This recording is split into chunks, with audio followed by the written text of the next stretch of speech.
Ang tirada na to karon guys from New Corilla moadto din tag Asuncion na dili na ta moagi sa sentro sa Tagum City.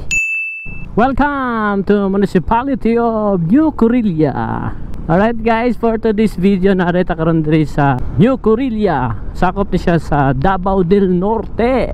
Ang atong tirada karon guys, oy ninot kayo na I love New Corilla.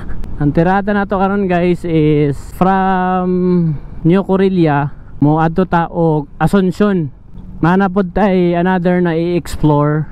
Siguro dili na kayo ni bag-o para sa uban, pero basig lang makasamba na punta na naay mga ubang mga followers nato no na wala pa nakatuod ani. So gikan diri sa New Corilla ug moadto din tag Asuncion na dili na ta moagi sa sentro sa Tagum City. Musigan ng mga bulak pagkagabi. Nice po dira picture oh. Ato na ta guys. So kanina dalan is padulong ni siya og Tagum City no. Gusto lang na ako i-take ang opportunity na i-shoutout ang tanang mga followers nato diri sa New Corilla. Yay! And gusto po na ako i-special shoutout sa Bayo Tomas family, Rabaca family, and especially kay Jo Marie and kay Aljun and sa ilahang baby. Balo ko na nagatanaw po ni sila sa ato ang vlog. Gusto lang po na ako i-share sa inyo no. So basig masaag pud mo diri sa New Corilla, daghan po pwede malaagan diri ang kaning ginatawag nila na panas o kaning ilahang pinakasikat na pool diri ang ginatawag na Six World. Wala pa ta nakatadra, sige lang pohon. So tara na guys, let's go na guys. Subay lang kita na yung pinaka main road. Okay, sa tong pagsubay-subay maabot aning isa sa pinakadako na crossing no. Kaning pato wala ko to asa na padulong, pero kaning pawala dira agion ang pamatinaw. Pwede po agion dira ang katong Six World o guban pang mga inland resort. Pero dili ta dira mo agi guys, so straight lang gyapon ta going Tagum City no. Alright, so nisubay lang kita sa pinaka main road. Makaabot ta diri og ikaduhang pinakadako na kanto. Ginatawag nila ni og Paton. So direta mo liko guys patuo sa Paton. Siguro gikan dito sa sentro sa New Corilla, I think nasa mga more or less 8 kilometers. So direta mo liko guys kung gikan daw New Corilla patuo ta. So ang dalan dire makita ninyo medyo rough road pa gid siya, pero dili man inanaas in kapangit ang dalan na dire. Okay naman ni siya kay daghan ay nagaagi, tapos well maintain man pod ang siguro bago ra ganin siya nigi-bulldoze oh. Di man sementado pero at least anindot na ang dalan. So subay lang kayo tani guys, subay lang gid dire. Taud-taud na wala ta kaagi dire no, pero i-try lang nato. Kay ubay-ubay pod ang mga nag-request ani na lakaw nato. Okay gid ang dalan dire guys, tanawan ninyo. Bago pa gyud nila ginabuldos nya agian dayon og bison. Pantog ra medyo kay fresh pa kay tanaw ng kalsada. So mo ni siya ang kasamtangan na dalan no, na maagian ninyo kung gusto mo maagi diri. Joke lang diri gabi kay walay mga street lights.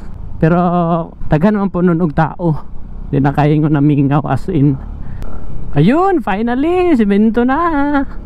Sa kong pagkahibalo pag sementado na nakasulod na tayo sa Asuncion.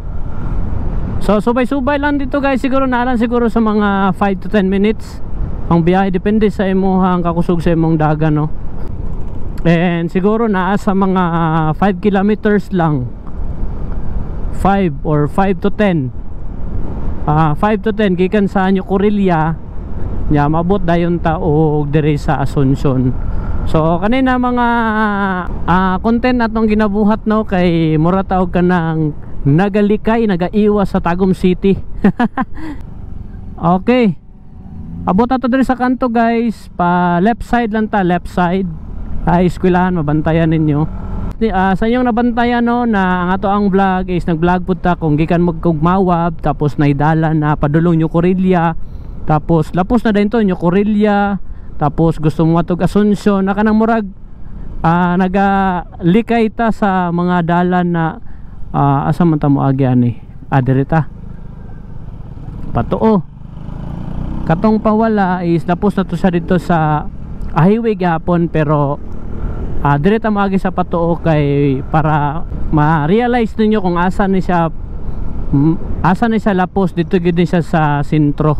Napansin nyo guys no, nagalikay kita sa sentro sa Tagum City kay damagi usahay no na ana sa itong mga bayahe dili ta gusto na maagi na dito kay matraffic ta na idakop or kaning gusto ta og mas mapadali, so at least dagan ta og kaning idea, dagan tag naibalaan mga dala na para pwede na to agi-agian. So asa ta mas makapabor, and siyempre para sa kuha ganahan mo kita moagig mga lugar na kanang unusual ba na wala na to permente ginaagian. Okay, abot na to diri sa another eskwelahan na pud no. Pag abot na to diri pwede ra bisig asa left and right mugawas na gyud na sa sentro sa Asuncion, pero diri na ta moagi sa right para mugawas kita sa pinaka sentro gyud sa Asuncion. Diri ta pa to pawala. Ayun. So naana ta diri sa Asuncion, tora ang munisipyo. Ang pawala padulong ni siya og Kapalong, Laak, and ang pawala is Patagum City. So Patagum City man ta. So diri ta mo agi. Alright, so unta na mo'y nakatunan guys sa ato ang vlog karon no. Gi-request ra pod ni isa sa ato ang mga followers, dili lang isa but dagan-dagan na pod sila nag-request no na dalan daw para Anyo Corilla to Asuncion. So mana ni guys. Pagid siya simentado no, medyo rough road pagid siya, pero okay naman, di man jud kayo as in ang mga lubak na jud kayo ang dala no. Kato lang guys, so kung sa may gusto na paadtuan or explore nato ng mga dalan, ing na lang ko nyo guys, i-comment lang nyo or i-PM ko nyo guys para at least maka-idea na pud ko para unsa na to pagbuhat ana na lakaw. See you next vlog guys. Peace out.